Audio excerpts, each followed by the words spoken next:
So we're on our way to the Stag's Head, which is a Victorian heritage pub here in the middle of Dublin, and we're going to be trying some Powers whiskey. Now, Powers you've probably heard of. It's a very well-known Irish brand, but did you know that it was once the biggest whiskey in Ireland? Then, in 1966, it amalgamated with Jameson and Paddy, and things have turned out a little bit like this since then. And I think that's a real shame, because Powers is the superior whiskey. Ask anybody, they'll tell you that. Excuse me, miss, wouldn't you agree Powers is the superior whiskey? Oh my God, please don't, you just take my bag, it's fine. So with that, let's get inside and actually taste some whiskey. And get off this street, it's full of weirdos.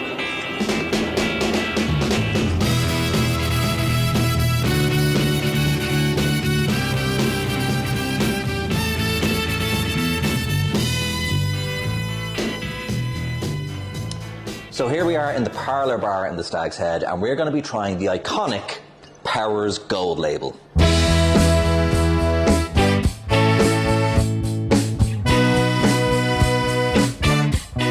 So, Powers Gold Label, it's a blend. You might hear a lot of people turn their noses up at blends, and there's a very simple reason for that. They're pricks.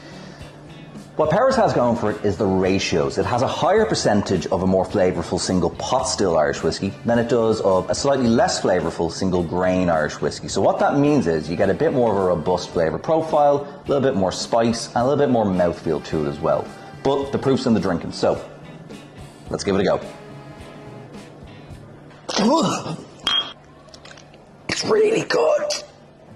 Okay, I was only joking. I actually genuinely love Powers Gold Label. And the reason I love it is that it's an unpretentious, kind of uncomplicated whiskey, but that's not a bad thing. Powers does exactly what it says on the tin. It's kind of like Ronseal in that way, although unlike Ronseal, it will strip paint rather than seal it. So what are the specific flavours? Well, to be honest with you, I kind of don't think that matters all that much. Powers is a good drinking whiskey, if that makes sense. You go into a bar, you want a whiskey, you order a Powers.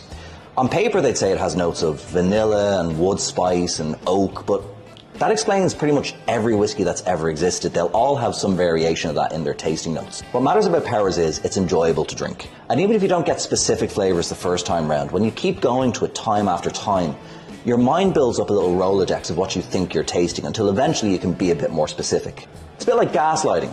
Although if I had to be gaslit by a whiskey, I'm glad it's Powers.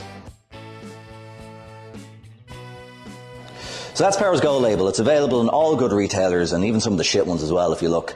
Thanks so much for watching this episode, guys. If you want to see more content like this, be sure to come back every week. And remember, at the end of the day, this tastes like whiskey.